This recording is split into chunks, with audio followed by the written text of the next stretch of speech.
future is now. Topics and music that affect your life from Universal Broadcasting Network. Tune in at ubnradio.com.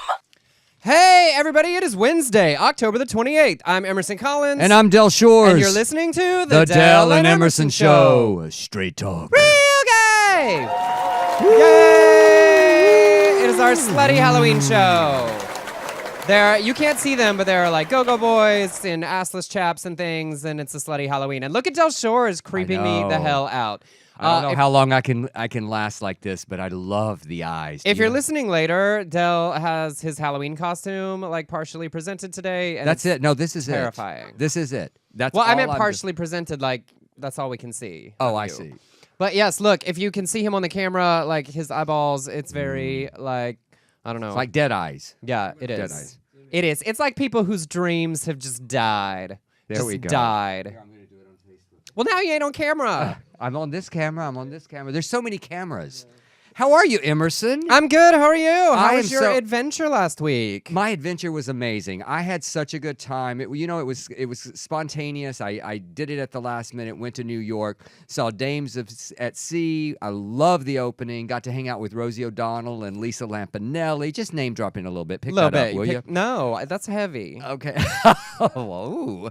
What? I wouldn't call anybody fat. Like those are some big names. I don't work out like that. Oh, I see. Okay, and of course Louise H. Beard, our great producing partner, who was I got to see her Tony Award-winning show, Gentleman's Guide to Love and Murder, and she's one of the producers of Dames at Sea, and one of the producers of Dames at Sea. So it was just a great. Got to hang out with Caroline Ray, who kept giving me just life advice over and over. Life notes. Basically saying, don't.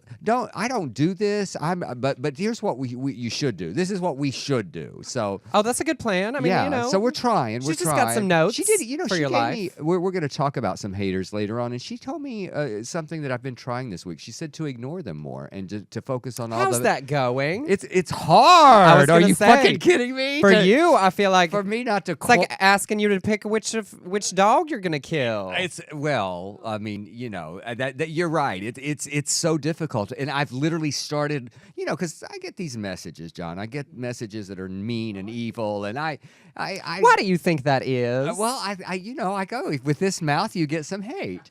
So it's okay. I'm okay with it. But I have ignored a lot of it. But more than that, because every now and then I think you do have to address it. More than that, what I have done is I focused on a lot more positive things that are being said on my page and to me. And it's nice. It's interesting. It feeds into something. People complain a lot at celebrities on social media. I've watched this happen a lot. Our impulse as people is to engage with people that are critical. Right. And often, so it becomes that you don't engage as much with the people that are positive because you're like, oh, thanks, Yeah. But you write a 70-minute monologue underneath somebody that says one crappy thing.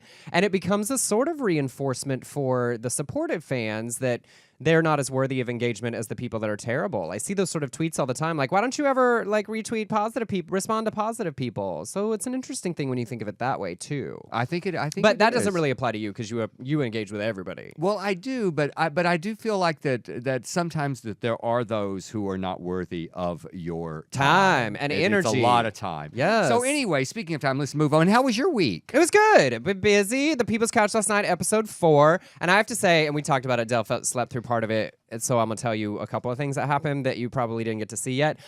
Because you act like I was there. I said I fell asleep on the couch. No, yeah, totally. He's not always at my house looking, Del fell asleep right in my show. So because we shoot the entire episodes of so many shows, we talk so much crap, we say so much nonsense, and then the editors, of course, decide what goes well with what everybody else said. But last night seemed to be the Emerson talks about penis and sex episode, awkwardly so. During a segment about Jane the Virgin, and I meant this, she's competing over these two guys, and I was like, if they just flop their dicks out on the table, we could save a lot of time. That sort of pissing contest thing was happening.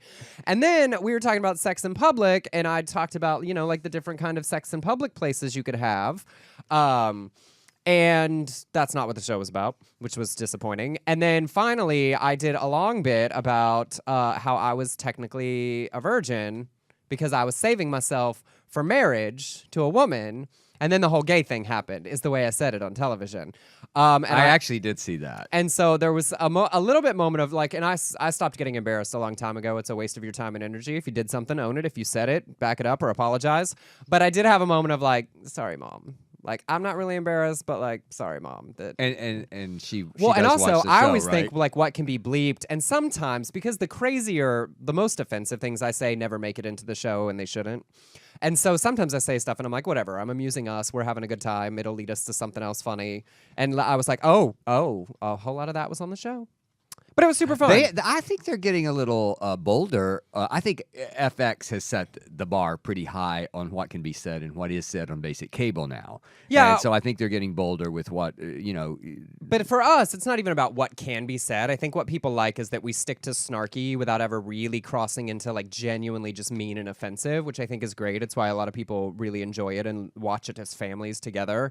So I think it's more that for our show. But, like Brandy and I walk a little further on that line than some of the other cast members. But it was fun. It was a good episode. And they've done a really interesting thing in editing it a little looser. You sort of sit in each house a little longer. I think people are getting to know our personalities beyond one-liners a little better. So I think it's really fun.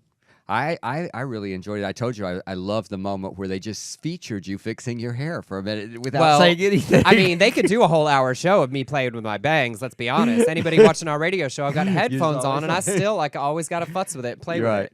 It's one of the things you just have to accept about me. All right. So you're known, Emerson, for your Halloween costumes. And I know that you've got a big secret one coming up. I know, and I have a problem. I have a costume malfunction that I'm hoping to solve tonight about like the big reveal. Because like the most important part of the costume, I tried it last night and it did not work. Oh my God. Well, thank goodness you started early. Oh, well, like that's some why. trials. Because I was like, you can't be doing this at 4 o'clock. Can we put Emerson's past costumes up in the room? I mean, if you want to see some hot body and some we're going to talk about slutty costumes later on. But let's talk about Slutty Halloween if you're going to put that up. It's a thing, obviously, that people enjoy at Halloween. There's the running joke of like, you can be a slutty, absolutely any profession, inserts job here. But then there's a really interesting response that happens, and I think it happens a little bit more in particularly the gay male community, where everybody does. A whole bunch of people do it because it's fun. It's an excuse to be naked, to be silly. If you're not super creative, but you've got a great body, you can be like a slutty sailor in a little hat and some shorts. And then there's the group of people that roll their eyes at that, and they're like, that's so lazy. You're perpetuating stereotypes of our community. And I'm like, are you jealous? Are you angry? Or why do you let this person's behavior and costume influence your life? Why does it upset you at all? Well, why do you care? I think a lot of it is jealousy. I'm certainly not able. I couldn't wear one of those costumes. Not one of those. Once in a blue moon, my ass is still okay, and it's very white. I'd have to really blue it up, but maybe that is some of it. And there is something in our community that, and we're going to address that in a second. And someone else addressed it very, very well that I have to admire. That they just love to throw people under the bus, just love to criticize, just love to sit behind your computers. And what is your activism? I always say, what is your activism besides criticizing other people?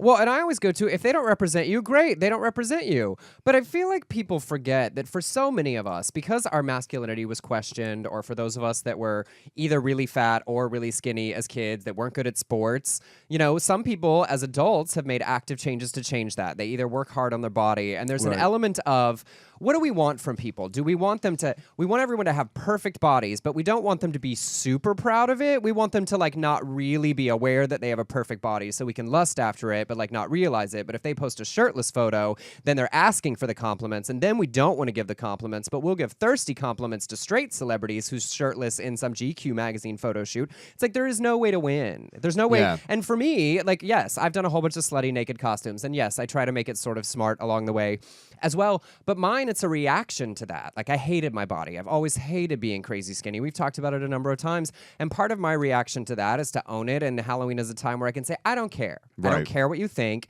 And I will get half a dozen comments about you need to eat more. Why are you so skinny? Do you ever eat anything? Are you anorexic? Just because of my own personal celebration. And you don't know the story of the person that you're criticizing. And if you don't like it, stop looking.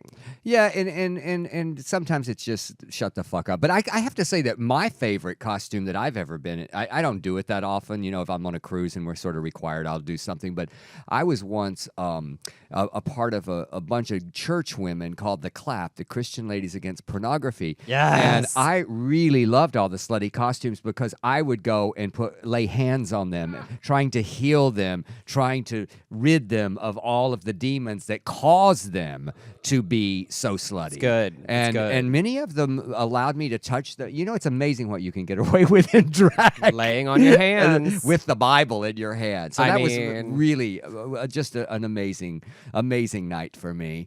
I love that. Well, and my personal favorite will always of mine, even over this one I'm doing this year, is Jesus Take the Wheel. And for me, it's that. It's the Southern Baptist Sissies thing. It's the trauma that, you know, religion caused in my life for a long time. And so being able to do a costume that sort of flaunts my getting over that and my sexuality at the same time was a really your hair silly, was fun, exciting thing. You I look did like a little scruffy. You did. You look like Jesus.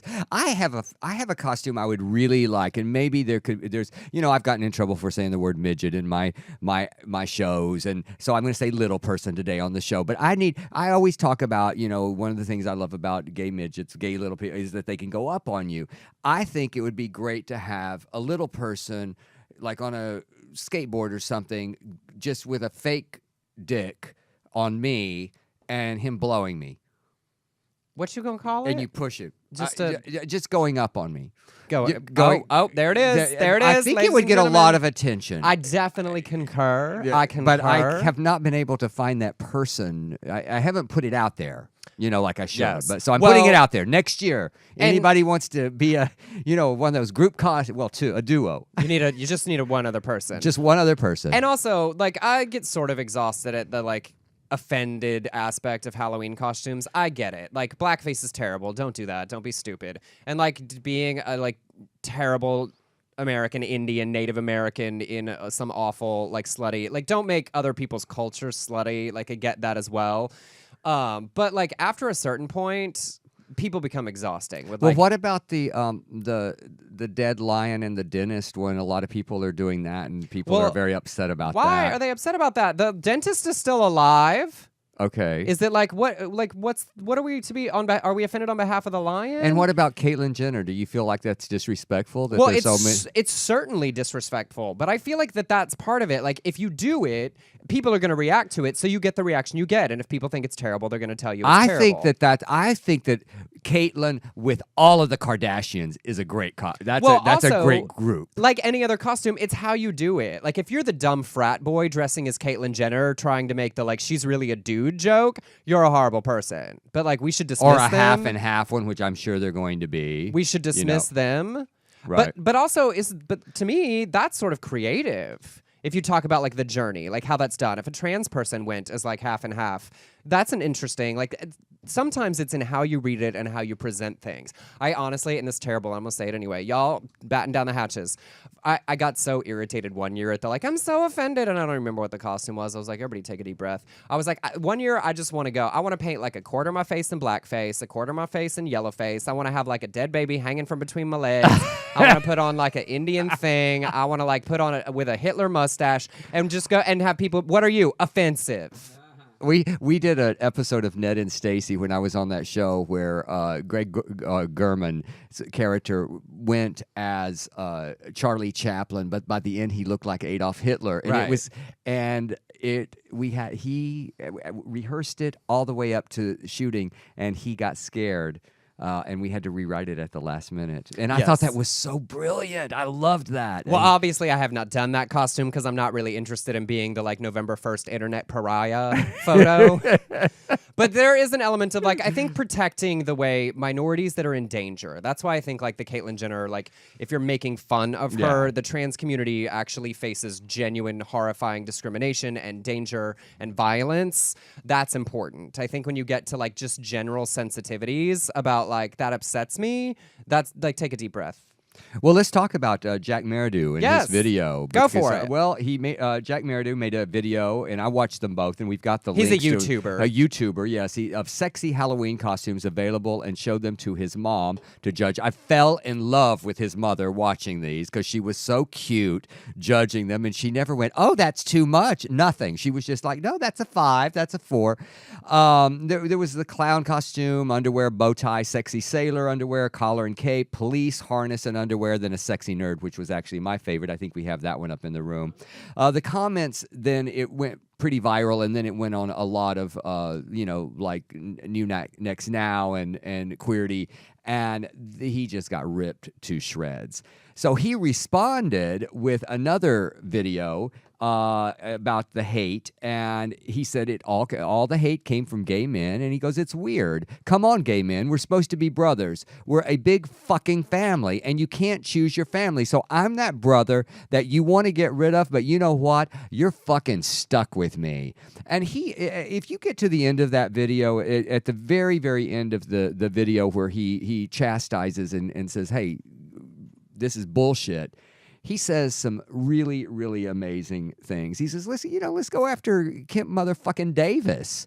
Not me. Right. Not us. Yeah. Let's not throw all of us under the bus." What did you think of it? Well, it goes to the same thing. First of all the costumes he put on were costumes you can order from companies, so it was demonstrating. Of course he wanted attention, but the kind and plus of comments... he was smart because he's merchandising as well. The kind of comments that he got were the things that I was talking about earlier. It's like, oh, his package is small. Oh, he's just trying to show off. Oh, he just wants attention. And my response to that, first of all, is a giant eye roll. And second, you know who wants attention? Every single fucking person posting anything on the internet ever. If you post a Facebook status, you want attention. If you tweet, you want attention. If you put any video anywhere on the internet, you know what you want? Attention. And then So you're mad at him for the way he's trying to get attention. If you don't like it, again, don't watch the video. But if you don't really want attention, you know what you don't do ever in your entire life? Share a single thought with someone that isn't a friend or family member in your life. It's called shutting the fuck up. It really is. And you know what?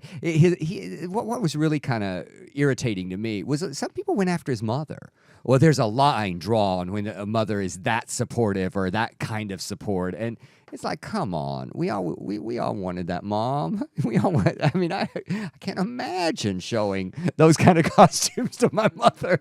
It was like, but at some point, it's just exhausting. It is. Like, it is. if you don't care, like, scroll on in the story. Don't watch the video. If you watch 30 seconds and it's not for you, like, move on. But you want an awful lot of attention when you feel the need to write a paragraph underwords about how he is what's everything that's wrong with the gay community. Yeah, absolutely. So anyway, I like you, Jack. I didn't know about you. I didn't know who you were, but I really, really enjoyed both videos. Did you have any ideas for what are the worst kind of slutty costumes? You know what? I said there are none. Well, I feel like somebody did like Slutty ISIS last year, and that's pretty terrible. Oh, that's not good. Somebody was selling a slutty Ebola nurse costume last year, and that's kind of terrible. Okay, all right. See, that's where, like, I'm a horrible person. Because I'm like, those are funny. There's an element No, of... I don't think that the ISIS, I don't think that's funny. like, even to me, like, that's where I go to... It's like the... aristocrats joke. It's like if you take the things you're afraid of and you make jokes of them, that's part of what humor does. Like, I get it if it's not like funny to you, but like wanting to scrub people from the internet, right? For like, I didn't find that funny is just exhausting to me. Yeah. Okay. A slutty gravedigger, that's kind of gross. Like, but I'm sorry, like. Getting offended at somebody's Halloween costume. A slutty just Kim a lot Davis of would be work. really gross. Oh, I bet we'll see it. Like I bet we will. We're going to see 800 different kinds of Kim Davis. Well, I think that we'll see, I hope we see Kim Davis with 4 husbands in tow. I hope we see that. Oh, yes. And the one that looks like the Scarecrow from The Wizard of Oz. Uh-huh. Yeah. Like they're doing the American Gothic photo. Do you have a favorite Halloween movie? I do. What is it? I guess it's Carrie. I mean, if you just go horror movie, right. I love Carrie, right. and I think I'm going to go see the stage musical here because a friend of mine's producing it. But I really love that movie so much. I was always the kid that was so scared of movies, of horror movies. I also love Scream because my buddy Kevin Williamson, I watched the journey of Scream. He actually brought me over and showed me the very first moments of just the Drew Barrymore cut when he first got it. So I saw and then went to the premiere, and I like the cleverness of it. I thought the humor in it was great. What about you? I don't like horror movies like at all. It's like the one genre I just don't do. If like movies that make you jump for like no reason it makes me angry. I'm like Like the Freddy earn Krueger. it. You Yeah, don't like like that that crap stuff. where you cut to something and suddenly somebody jumps out. No, that's not fun. I don't get adrenaline. I'm like, it makes me want to punch somebody. So my favorite is Hocus Pocus. Oh, well, that's just fun. Camp. Yeah. Good times. In fact, tonight we every year Scott and Evans hosts our pumpkin carving party, and we carve pumpkins and watch Hocus Pocus. Now I forgot to go get the pumpkin carver things from like the Target, so we're gonna be doing them with like kitchen knives. So we're probably gonna be posting. I used some to have so janky many photos. of them. But You know, when the I like was, yes, little, I know. the easy tools. Those easy. And we have a tweet. Bette Midler tweeted to Kathy and Jimmy and Sarah Jessica Parker, breaking news, sequel delayed, Disney having trouble finding a virgin. I love her so much. It was so funny because we want a sequel. All right. Well, in other Halloween-related news, I just found this was interesting. Vincent Price, of course, is a famous figure in the world of sort of B and horror and like all of that for all of the work that he did. And his daughter Victoria wrote a book about her father and addressed the long-held speculation about his sexuality without ever confirming it. Well, in a recent interview, she said, "It's interesting because as I've learned more about my dad's sexuality and more than I knew then about different things, I've had the choice of what to reveal. Since I didn't hear it from his mouth, I think that everything I hear comes with a measure of hearsay, right? But I would like to say something here because I might as well. I'm as close to certain as I can be that my dad was physically intimate relationships with men. I know for 100% fact that my dad was completely loving and supportive of LGBT people. The interesting thing for me is that when I came out to him, he said to me, you know, I know just how you feel because I have had these deep loving relationships with men in my life and all my wives were jealous." Oh. I just thought that was interesting because he's very thematically appropriate for the month. That made me think of another favorite movie of mine. Oh? The video of Thriller. It's kind of a movie. It's Totally. so long. It's like one of the great short films of all time. It's certainly more expensive than all of our films put together. Combined, I and mean, then some. It We was could the add most like all your expensive friends ever. But I saw it today. Tommy Wolfle, my spinning instructor, played it. He did a Halloween spinning class, and that is a genius video. Yes. It was so good. And Vincent Price, of course, has that laugh at the end. Yes. So. And for our Halloween show, I wore my Witch Please shirt. Nice. Witch Please from Delacia. It's a little store in West Hollywood that I love. All right. Well, shall we do some real news? Yeah, let's do it. That's Give the us end our of Slutty Halloween. The our Go-Go Boys quality update. can towel off. In quality update, just a few quick things. We've talked regularly about needing to be watchful about Republican state Congresses introducing anti-LGBT laws. And in Florida, one has been introduced that would allow adoption agencies to turn away same-sex couples for religious reasons, as well as certain businesses in the state could deny them products or services. The bill states that individuals and businesses with 5 or fewer owners, religious institutions, and businesses operated by religious institutions are not required to produce, create, or deliver a product or service to a customer if they have a religious or moral objection. This is the most extreme version of this kind of law introduced so far. It goes so much further because it doesn't say this in the law, but it technically would allow for a surgeon, say, to deny services unless there was an immediate threat of life. This is the kind of law we've talked about that we need to be vigilant against. It's not near passing right now, but in conservative states with conservative legislatures and conservative governors, these kind of laws could sail through, so we need to keep paying attention. Yes, we certainly do. And I was reading this morning when you put the show together, I was thinking, you said it. You said this when equality was in 50 states, when we had, not equality because we don't have complete equality because of these kind of things, but when marriage equality passed, you said this is the next wave. It's just going to keep coming, and it is. It's been.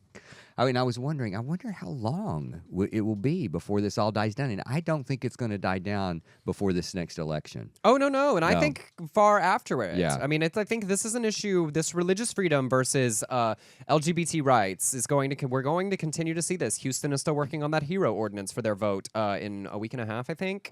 So we'll keep telling you the stories and we'll keep keep an you up to eye date. on your local legislatures. And in Russia, we've talked a lot about what's happening over there. Russia has introduced a law as a bill, it's not a law yet, that would essentially make coming out illegal. Wow. 2 Russian Communist Party MPs have proposed legislation that would make public expression of non-traditional sexual relations illegal and punishable with fines and up to 15 days in jail. Specifically, any demonstration of one's distorted sexual preferences in public places would be considered a violation. I mean, that gets all the way down to like hand-holding. It's kind of weird though when you think about it, because you go, okay, you came out. Well, that's a big decision. I've come out now. I think it's worth the 15 days in jail. Well, you know, I would think if you at some point that there are going to be those people over there who go, no, you know what? I'm going to prove a point here. I mean, I certainly think there are activists there that are working hard. I think it's one of those situations where in our culture, I think it's hard to imagine the mindset of what it's like to be in these places. Like, certainly there are pockets of America that are dangerous for us. There are certain streets, there are certain neighborhoods. But when you talk about an entire culture, when you look at ISIS, like stoning people to death, and you look at Russia Happened in and Syria. the degree to which these things are occurring, that level of violent threat, the kind of activism it takes to simply stand up and say, I'm going to fight this, is a level that I think it's really difficult for many of us to imagine. So supporting in what ways we discover that we can, but continuing to applaud people that stand up in places where it actually your life becomes in danger. All right, well, let's flash through the Flashing gay through news. the gay news. We've got GLAAD's report just came out. Where are we on TV? Where are we? Well, GLAAD reports that although LGBT representation has improved overall, an overwhelming lack of racial diversity still plagues mainstream television. The report, which analyzed characters on primetime scripted programs airing on broadcast networks as well as cable networks and streaming services for the 2015-2016 TV season, found that over 70% of LGBT characters on cable networks and streaming services were white, despite all the racial diversity that's increasing over the last year. I think this is really interesting, and I actually, we talked about before the show, GLAAD is expanding beyond LGBT representation to talk about all minority representation. They talked about racial and women as well in this study, and I think this brings up a really big point that's a source of conflict in our community. When you think about that people of color on television now represent 33% of the characters, but in the LGBT community, 73% of them are white. It means that people that live at the intersection of being a person of color and someone who is LGBT see themselves the least represented on television, essentially. It's like by being a part of 2 minority groups, it's kind of like a lot of our characters check one box, but that's it. Right. Essentially, for the minorities. So it's like, oh, we'll have a gay, but he's white. Because white gay men are the most predominant LGBT characters seen on television. And I think breaking the study out like this to bring up that point, because it's something the people of color in our community talk about a lot. They don't see themselves on our magazine covers, in our shows, as the characters when we finally make it onto television. So I really applaud them drawing attention to that, because it's something we need to think about in our community and pushing outside of it as well. Well, and I think that also, I mean, I think we've discussed this before, and I've certainly discussed it. I had a conversation with Tia Shanti Moselle, who co-hosts when I'm out of town a lot, and he was saying that in the African American culture, because of religion, it's so much harder to come out. That's one thing, and we of course experience that being being Southern or Texan. But it also is that they don't see the role models. That the down low is so big that in that community you don't see the role models. So it's great that we see Todrick on television. It's great that we see the gay character on Empire. Yes, so, and we do need more, and I'm glad that that GLAAD is this watchdog that allows this. I mean, because you look at it and you go, yay, look at this. We've got 35 LGBT characters and 35 additional recurring in out of 881. Well, still, you add that up, even that's 70. It's still not 10%, and the 10% is our population. So there's still, but we're getting there. Right. I mean, this is huge compared to when, say, I was writing on Queer as Folk, and we won the GLAAD Award for Southern Baptist Sissies. I remember back then it was Will and Grace and Queer as Folk, and that was it. Well, and then the flip side is, as those things grow, but you look at, bisexuals actually make up the largest part of our community, and there are only 18 of them on television. Mostly women, right? Yes, and there are 3 trans characters, I believe, on broadcast television, and 4 on streaming, 2 of which are series leads, which is great, and only 1 HIV positive character anywhere. And that's on How to Get Away with Murder. Yeah. So you look at the smallest minorities in our community, and in bisexuals being the largest, actually, percentage, and their representation. It's great that we see these numbers and go, okay, there's somewhere we have room to grow. And I love that. Well, I love GLAAD. I mean, I think they're doing a great job. They've been doing a great job for years, and I reached out to them a few years ago. I was upset over it. I'm not even going to go into what it was, but they literally listened to me and they took action as a result of it. So they are very responsive. So all right, this next one is really interesting. I think it's really important to how the liberals in our community choose their candidates. There's been a lot of talk in the last week about Hillary Clinton and Bernie Sanders both talking about what was going on in our political culture at the time that the Defense of Marriage Act was passed. Now, when we look at now, they both look very identical in what they want to do about LGBT issues. They both talk significantly about trans issues. They're both strong supporters of the Equality Act. So their agenda going forward looks very similar. But Hillary Clinton was asked on Rachel Maddow about the Defense of Marriage Act and her husband signing it. And she said, I think what my husband believed, and there was certainly evidence to support it, is that there was enough political momentum to amend the Constitution of the United States and that there had to be some way to stop that. And so in a lot of ways, DOMA was a line that was drawn in the sand that was to prevent anything going further. A lot of activists that were active at the time have come out and said that is not true. It's now that the discussion of an amendment came much later in the mid 2000s. It was nowhere near the time that Bill Clinton signed this. And also, he used signing DOMA in his political ads in the South as a strength in order to sort of slam dunk the election as well. So this sort of revisionist history that the Clintons are bringing out to make it seem like they were more on board or more supportive she needs to stop. Than they were. She really needs to stop this. This pissed me off because, and I love that her friend, this Hillary Rosen, a lesbian friend of theirs, she said she tweeted, "Note to my friends Bill and Hillary, please stop saying DOMA was to prevent something worse. It wasn't. I was there. This is bullshit. I'm sorry, you know, and right now I've been on the Hillary train to an extent, more than you, honestly, but this really pissed me off. I thought, you know, there's enough for you to say without lying. Well, and also, and the second part of it, Bernie Sanders was on Rachel later, and he was one of only 67 House members to vote against DOMA at the time.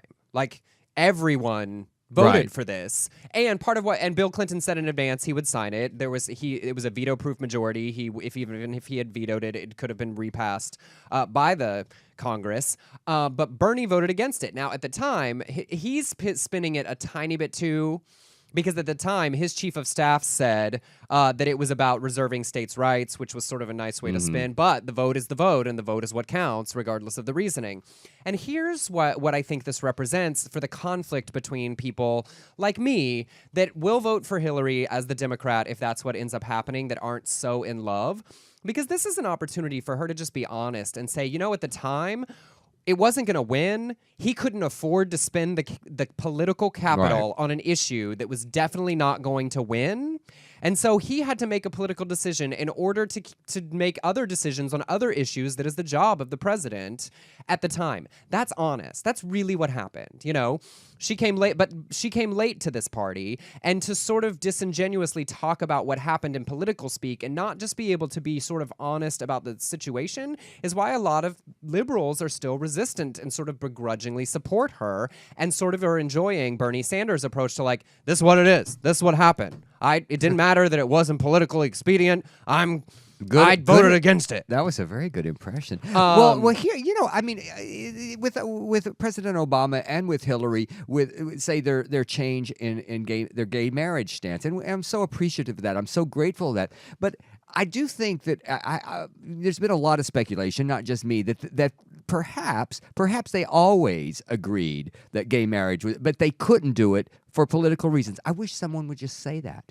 Just say, you know, I evolved. People's hearts changed. Well, maybe they did, and maybe that was it. But it is, except that no one's ever going to do that because the cardinal rule of politics is you can't ever say that you said something false. I'd love it if someone did. Yeah, Wouldn't but like you? no, because I would love it. Yes, but like a shit ton of people would just stop voting for them because if you admit that what we as politicians do is sometimes we say what the majority thinks on an issue because we think we can move other issues forward. So we're just going to say what we have to say there. It's like what Mitt Romney did in the primaries with the Republicans. He was a moderate Republican and then became a crazy person.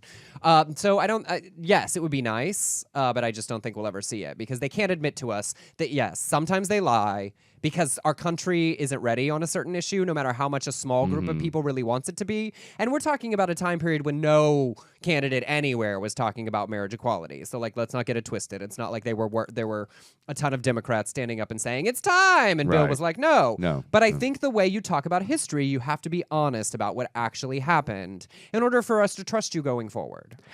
Absolutely. You want to watch the debate today? I mean, I'm going to watch part of it. Like, I feel like I may just watch the Cliff Notes this time. It's a lot. They're It's a gonna lot. do They're so doing many. a lot. Also, I got to work out this Halloween costume situation. I have know. my priorities. There Y'all, are. I can't care all the time. Okay, good. I I'm just glad to hear can't. that. You see people, people that post on At least you Facebook. care some of the time, though. I posted about a blimp on Facebook this morning, and every once in a while somebody's like, well, there's people dying in Syria. And I'm like, you know what? It's exhausting to care all the time. Sometimes I just need to watch Scandal. Yeah.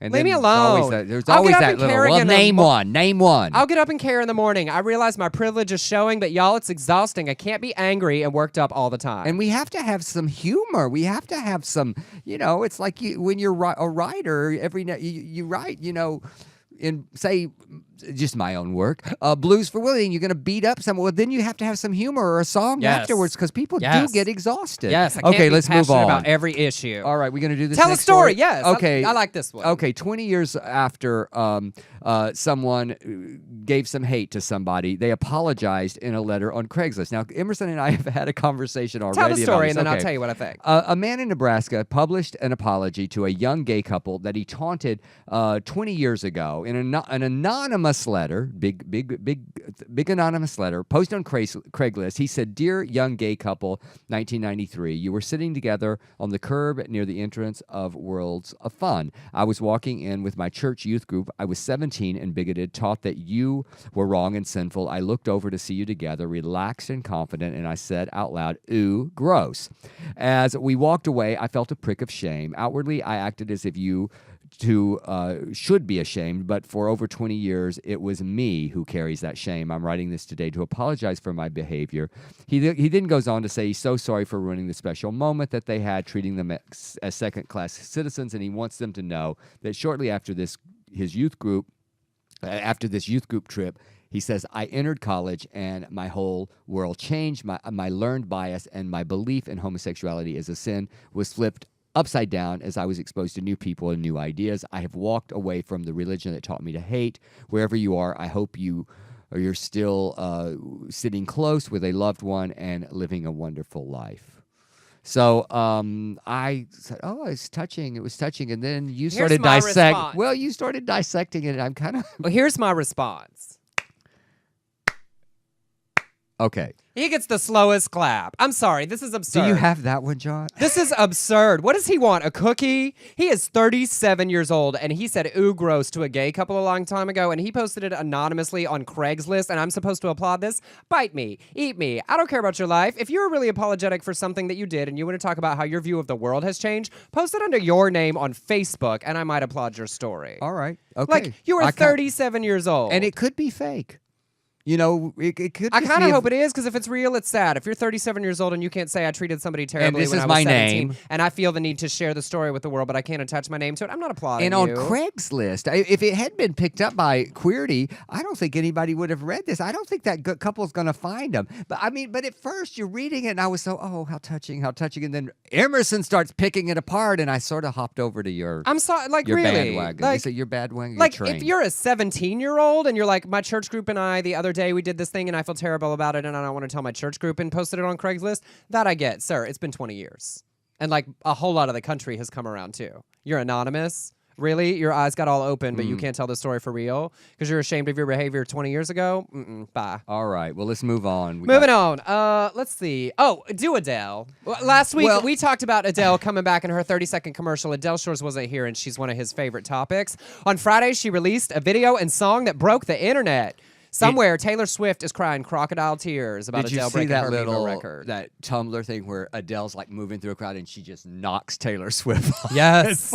She falls off. Well, here's the deal. I am worried about Adele. I am worried about Why? her sanity. I am worried about her mental state because in my last show, I talked about Adele is a fucking stalker. She has proven it once again with this song. And don't get me wrong, I listened to it ad nauseum like everybody else. I was part of it. It was up to 120 million views. But, I mean, let's go back. Let's just go back a little bit to someone like you. And she's literally in someone like you. She's arriving at this happily married man's house and saying, we got to talk about things. Old friend, why are you so shy? Why are you hiding from the light? Well, because I'm fucking scared of you is why I'm hiding.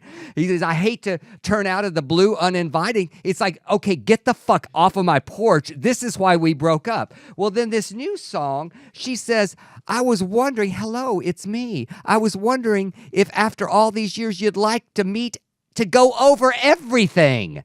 Everything? Really? And she called him 1,000 times, John. 1,000 times. That's a stalker. That's and stalker. He didn't pick up. Take the hint. She says, hello, can you hear me? I'm in California now. Can you hear me? And then she's in that house, and I swear that's his house. That is his house. She has arrived at. He left so suddenly that he did not even disconnect the telephone. And when she says hello from the other side, I must have called 1,000 times to tell you I'm sorry for everything that I've done. And then she goes, hello, how are you? It's so typical of me to talk about myself, narcissistic Adele. I'm sorry, I hope you're well. And then she goes, it's no secret that the both of us are running out of time. And I'm pretty sure, Emerson, that is a murder-suicide threat. I'm positive that we're running out of time.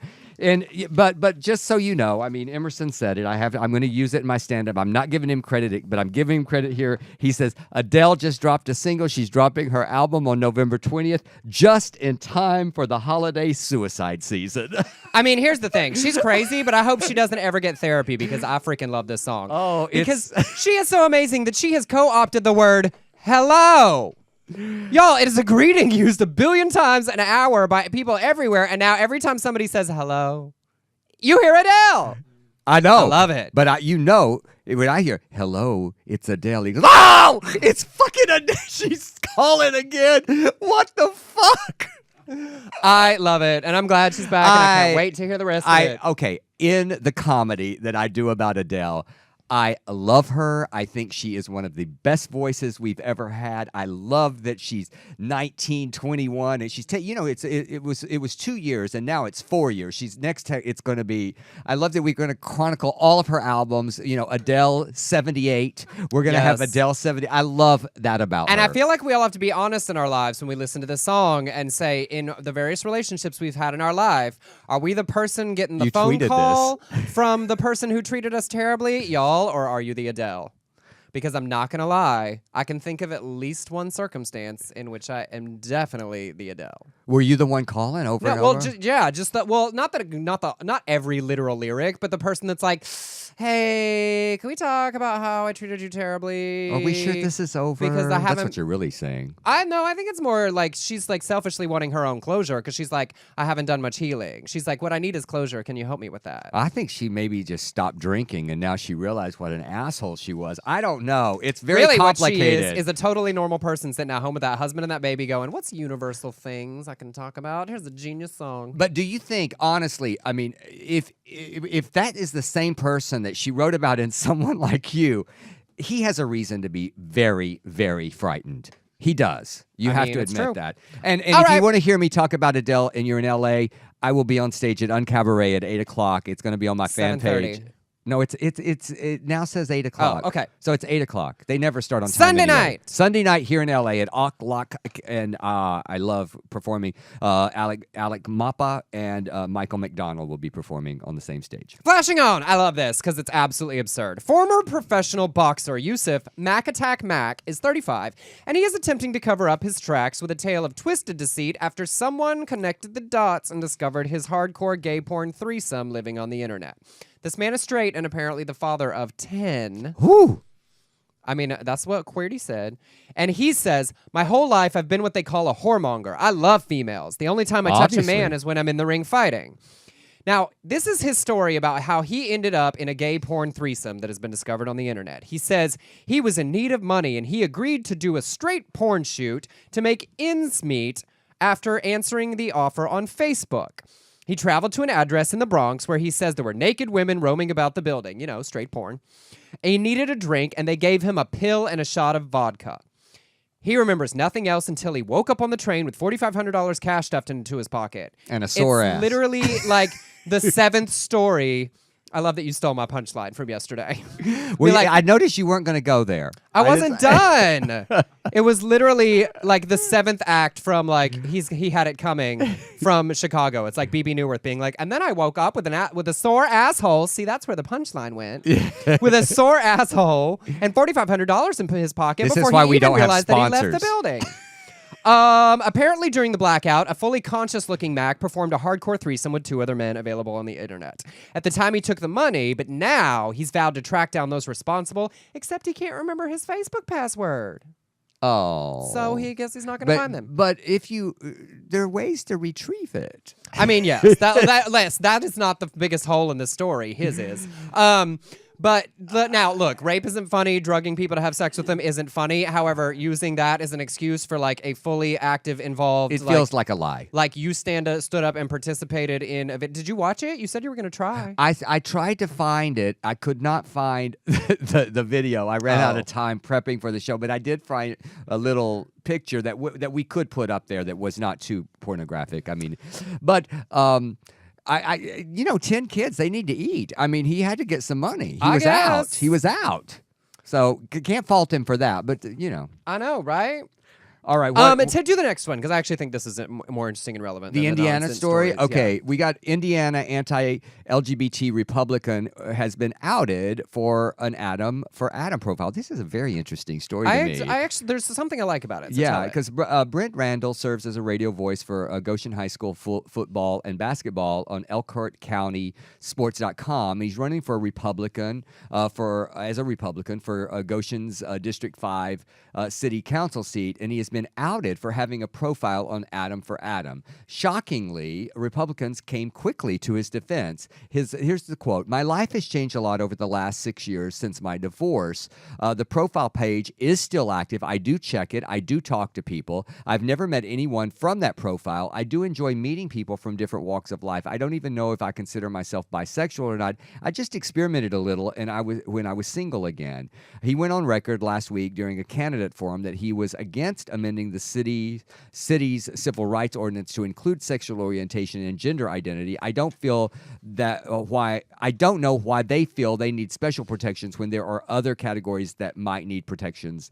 My little experimentation over the last 6 years hasn't changed my view on that. So what's your take? Well, on this? from the outgo, he's a horrible Republican hypocrite. Like, I'm this kind of person. I'm gonna like touch myself while I look at photos of like gay and bisexual men on a gay bisexual men app. Like, he's terrible. The part that I love about this story, actually, is that the other Republicans running, including a mayoral candidate, came to his defense for having the profile. That, to me, is a tiny bit of, like, back-asswards progress, if that makes sense. Mm-hmm. That it wasn't immediately sort of like, oh, it's like, and now I can't decide if it's just, well, we need him to win, and he's Republican, and he'll vote with us, and he'll have to vote with us because we supported him to get there. But any Republican coming to the defense of someone about LGBT issues, I think, is a tiny step in the right direction, in spite of his horrifying hypocrisy. But wait, I mean, you say horrifying hypocrisy, but in his statement, it wasn't so hypocritical. The first statement, where he's, yes, he voted against something that's awful. Right. But what he said, he goes, I'm experimenting after my divorce. Right. He owned it. Yeah. Most people will say, oh, someone put that up on Adam for Adam, a hater. He owned it. I guess, but his personal hypocrisy, I don't give a about. Okay. Like, his political hypocrisy affects other people and young LGBT kids in Of his course it community. does. Like, that he's like owning that he might be curious. Yeah, that's cute. I don't care. Right. Listen, I'd be interested to see what happens to him in a few years. I would. I think maybe there's some progress. And let's jump to checking in with Crazy. Oh, Real quick. Boy, we had to skip a bunch of stories. We got That's a bunch of long-winded. nonsense. Well, we've checking if you wanted me to read this story. We 'cause have there's 3 minutes. So many hard words. Okay, magnets to impact ideology. There's a conservative radio host, and his guest. I'm just like reading here. His guests, Joe Miller, were all upset about a new study that seemed to show that ideology is centered in a part of the brain and can be disabled to a certain extent by lowering the activity of that part of the brain. The study sought to understand how the part of the brain influences am I saying that wrong? Ideology, specifically religion and nationalism. So using transcranial magnets, the researchers were able to target and temporarily shut down that region, and subjects were asked questions about death and to rate a negative essay about the United States that they were told was written by an immigrant. The result of the magnetic destimulation of the area of the brain in question resulted in less belief in religion and greater acceptance of immigrants. This prompted Briggs to fear that the study would lead to eugenics targeting conservatives. Miller has then hinted that the magnets may be used by transgender people against people of faith. He says the whole transgender crowd, they see their main opponent as being those of faith, and so obviously they're going to use any aggressive tactics they can to move forward with that agenda. I mean, I love that they got worried about a study that said if you put magnets by people's brains, you can make them not be so like crazy fundamentalist. And they jumped immediately to trans people are going to try to use this on everybody else. Trans people are the ones being killed. Trans people are the ones who can't get jobs, who can't get houses, who are the ones in danger. Trans people are the ones that have to worry about where they can go to the bathroom. But yes, they're going to get a whole bunch of magnets and come for you crazies. I mean, and finally, quickly, and I love this one because this was a big story around the time of the Olympics. American Olympic skier, 24-year-old silver medal winning Olympian Gus Kenworthy came out in the latest issue of ESPN the magazine. He said, "I never got to be proud of what I did in Sochi because I felt so horrible about what I didn't do." And it's a really great message. And many of you may remember him because he's actually the Olympian that found all of those puppies. And this was a huge story. And then worked hard to bring the abandoned puppies back to the U.S. It was several months of work with the American Humane Association. So he was very much in the news for doing this really great thing in Sochi. And he won a medal. And so here he is saying, but of all of those things I could be really proud of, with all of the LGBT issues happening in Russia at the time, he couldn't feel proud of his genuine accomplishments because he wasn't being open about who he was. And so now he's come out and he's been great on Twitter and responding to people. And so thank you so much, Gus Kenworthy, for setting an example for young people. Absolutely. That's our show, everybody. We had a great time with y'all. Y'all be careful out there on Halloween. Yes. And I'm going to be at Cabaret here in LA on Sunday. I'll be in Atlanta on the 7th, in San Antonio on the 13th and 14th, in Austin on the 15th, in Palm Springs the 20th and the 21st, and go to my fan page right now on Facebook, and all of that information is there. And if you will go to the Dell and Emerson Show page and post your favorite Halloween costume of yourself from this weekend, next week when we do our wrap-up and discussion of Halloween, we'll put up our favorite photos. So feel free to post us a photo, and we'll share them along with ours. Have a spooky, slutty Halloween, and thanks for listening. Stick around. UBN Radio, lots more to enjoy this afternoon. Tony Sweet is next. Welcome to the new sound of online radio. Welcome to the sound of Universal Broadcasting Network. 'Cause you make me feel like I've been locked out of hell. A mix of today's hits and hard-to-find favorites, combined with the most entertaining and intriguing talk anywhere. This is your sound. This is the sound of Universal Broadcasting Network at UBNradio.com. Hey lovers, are you ready for the new season of Dates and Mates with me, Damona Hoffman? We have all the top experts in dating and relationships, plus celebrity